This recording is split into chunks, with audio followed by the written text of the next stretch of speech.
What's up, everyone? It is Diecastbuffet here again with some amazing news for 164 NASCAR Diecast collectors. Huge changes coming to the 164 Diecast for NASCAR. It is going to be awesome. We'll be talking about it in today's video. Make sure to give the video a huge thumbs up and let's get to the details. So recently, Lionel announced a massive change to their 164 diecast, and it's literally something we have not seen in a long time. Pretty much every single Gold Series diecast, the ARC, the Cup cars that is, they're going to be produced with metal chassis. Now, I know, metal chassis have been around. They actually went away for a good portion of 2025, and now they're back again, but they're better than ever, and here's why. Rubber tires are actually coming to the Gen 7 diecast. This is huge. If you remember back in 2022, there was no rubber tires for the 164s. It was the plastic tires with the diecast chassis. Well, guess what? Now they have the proper 164 rubber tires to be produced with the Gen 7 car. This is huge. I mean, for collectors. This was one of the biggest gripes of 2022 where the diecast chassis came out. So massive W, Lionel. You love to see it. But I didn't stutter when I did say all the Gold Series diecasts are going to be produced this way. So this means the plastic chassis Cup cars from every pre-order from like a week ago from this video to, I don't know, whatever, is only going to be made with a diecast chassis. So anything you order at like a Circle B, diecast chassis only for the Cup cars. I believe the trucks and Xfinity are going to be still produced with the plastic chassis. This is going to be a big change because I do know not everybody loves the diecast chassis. Some people do, some people don't. However, the NASCAR Authentics line apparently is not going to be affected. This is only going to be a Gold Series ARC, basically an e-commerce version or the one you get at your racetrack or whatnot. Those versions are going to have the diecast chassis. The NASCAR Authentics line apparently is still going to keep the normal plastic chassis. I'm assuming the idea with it is to create a little bit more of a gap between the NASCAR Authentics diecast and in the traditional NASCAR Gold Series ARC, which stands for Action Racing Collectible, the normal boxed edition of these cars. So basically, it's going to make more of a variety for collectors, and it's going to change things up a lot. Now, I don't have any photos of the actual new diecast wheels and, tires. I imagine the rim is going to be plastic and it's going to have a thin, probably synthetic rubber tire. Maybe it's roll. I don't know. This is very reminiscent of back in the 2000s where almost every online order diecast, if you were to order from, back then they had magazines, believe it or not, and you could order diecasts from. If you ordered a 164 scale car, it would be in a little clamshell packaging. It would have a metal chassis base and then have rubber tires.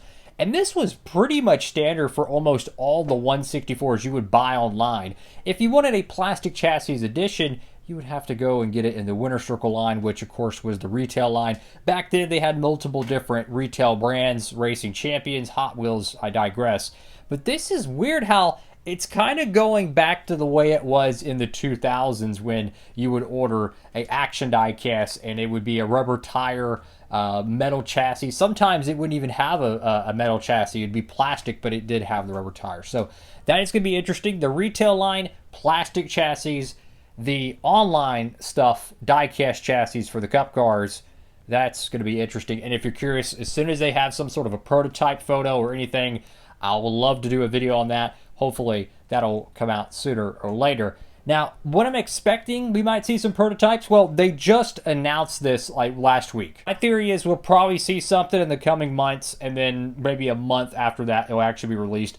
Would not be surprised this is coming to a racetrack in the near future with an air freight.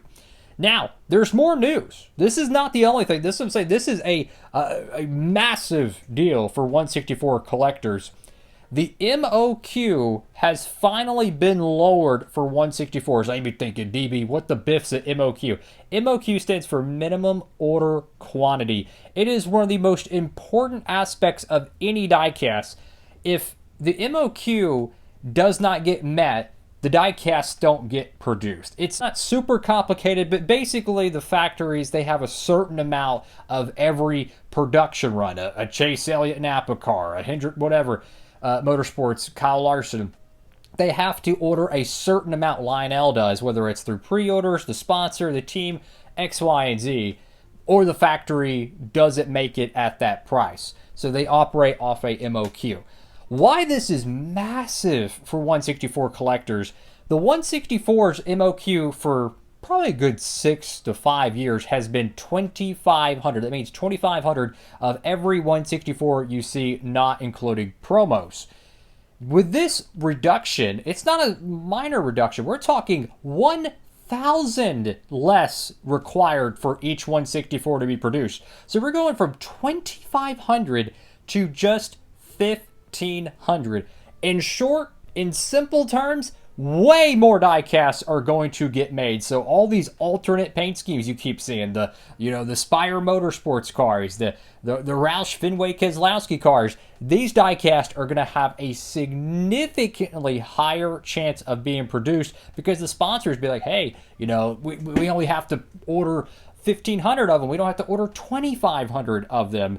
And then, of course, with pre-orders, diecasts that might have only gotten 2,000 pre-orders, it's not 2,500. It didn't get produced. It got canceled. If it's over that 1,500 threshold, congratulations, a diecast gets produced. This is going to be a slam dunk for diecast collectors. The diecast universe is going to be amazing, man. I've been saying this for years. If they could find a way to lower the MOQ, I understand it's kind of locked in with the factories. I think they have a contract or whatnot. But basically, if the MOQ is lowered, it makes it probably about 30 to almost 40% easier for 164s to get made. This is going to be awesome. But there's a lot more to this. There's good and there's bad, and I'll explain both sides of it, and you can have your own opinion in the comment section. Feel free to share. This is huge for diecast collectors. Look, I'm a dork about this stuff. So the next layer to this is that with diecasts only needing 1,500 to get produced, well, some of these diecasts that might be getting produced every year, it's like, okay, it's Chase Elliott, it's a Chase Briscoe primary, it's a Christopher Bell primary, and they usually always get them made. Here's the thing, they only have to order 1,500 of them. What does this mean for a collector like you and me? Well, guess what? That means they might just say, you know what, we only need to order 1,500 of them. They're going to sell out significantly faster. We're talking about what, I don't know the exact math, but if you go from 2,500 to 1,500, that's what, like 35% less produced possibly. So some of them fringe paint schemes, like a Chris Buescher alternate diecast, maybe a Eric Jones alternate paint scheme. These fringe diecasts might only get 1,500 produced and not a single one more. These cars there's 35% less available. So what I'm trying to say is, if you're a fan who's not a fan of the pre-order system, I would highly, highly recommend getting on board with the pre-order system. I try to do shipment update videos. I've been a little bit slacking on it because this year's shipments have been kind of crazy, with the delays and whatnot. But what I would highly recommend for a diecast collector who might not be a fan of the pre-order system is, once a diecast is announced to get made, go ahead and pre-order it, because there's going to be so much less produced of some. Not all of them, but some of them. It's going to make it even harder to get them, right? So it's going to put an emphasis on you, the collector, of pre-ordering. Get yours already reserved, so when it does show up, boom, you can just go with it. So if you're a fan, it's like, you know what, I'm going to wait a little bit on this paint scheme. I'm going to wait a little bit on this paint scheme. Be mindful, there's 1,000 less produced of some of these cars. That is going to change things drastically. It could be good or bad, depending what type of collector you are. But I'm just saying, get used to the pre-order system, because if you don't pre-order, there's a pretty darn good chance you're going to miss out. I mean, we're literally talking, take 1,000 diecasts and imagine how many of them. Some of these cars are going to get 1,000 of them less produced each. The Denny Hamlin primary, the Chase Elliott primary, they're going to be fine. They're probably going to get more than 2,500 produced in some cases. But it's the alternate paint schemes. It's the obscure drivers. It's the backmarker teams. Diecasts like that, you better pre-order. I'm just keeping it real. So my honest opinion on this is fantastic. The only thing I hope that they they might consider in the future is to bring back the Gold Series plastic chassis variant. I love options. I'm a big fan of options because I know from, look, I've been on YouTube since 2018, you encounter a lot of different, comments on videos, and I hear a lot of opinions about, okay, plastic chassis W, die-cast chassis W, and then some people don't like the plastic ones, some people don't like the die-cast ones, the metal chassis variant. What I've came to a conclusion is that everybody has a different preference for die-cast collecting. I mean, let's just be honest, everybody has their own quirks when it comes to collecting. I know I do. It's okay. So I'm hoping that down the road they'll re-release the plastic chassis Gold Series, and as well as the die-cast chassis one. But I can't wait to get one of those in the studio and check them out. I want to see how the tires are. I want to see how it's done. I'm really excited about it. And I'm so glad they did this. I'm so glad they did this, because a lot of people were kind of disappointed in 2022 when the next-gen cars didn't have it. Well, guess what? Another massive W by Lionel. I've been saying this for the past year. Lionel has been doing amazing Ws. Whether it's the confetti on the windows that they've been doing, awesome stuff. Pink window net, awesome stuff. They got rid of the PTC mold / WLS, whatever J mold thing they called it. They got rid of that. They created the GL mold, which is fantastic. The winter circle line's cooking. Oh, by the way, the advent calendar line, they're making a lot of W's, and they don't get nowhere near enough credit. So I just want to, point that out there. But yeah, comment down below. Massive news for 164 collectors. I have not heard anything about the 124s being changed. This is a 164 scale thing only. It's going to be interesting. Now, when do I expect that you'll be able to get these at like a Circle B diecast, which, of course, you could tap in with that promo code. You don't have to.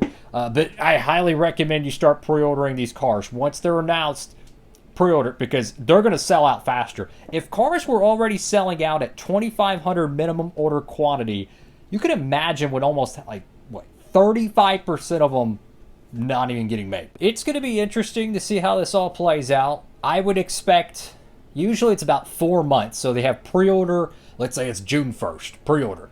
That diecast probably won't show up to a Circle B outside of an air freight maybe till September, maybe till October. So that's what I'm realistically expecting it.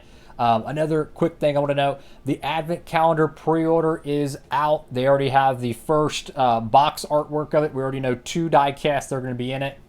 Make sure to pre-order that one as well. That is going to be a very popular die-cast set, especially with 2 of the die-casts that are on board it. It's going to be good. It's going to be good. I'm not going to spoil it. I mean, you're going to see it eventually because it's literally on the pre-order artwork, so you're going to see it no matter what. But I'm just saying, it's already cooking. That's all for now. Make sure to like, comment, and subscribe. Have a blessed one. Man, I'm excited, man. I really hope these die-cast chassis, new wheels look good. And the MOQ, man, it's going to change a lot of things for collectors. Pre-order, I'm telling you, it's going to change things because you're going to see a lot more cars produced than normal. We'll see how it goes. That's all for now. Like, comment, and subscribe. Diecastbuffet signing off.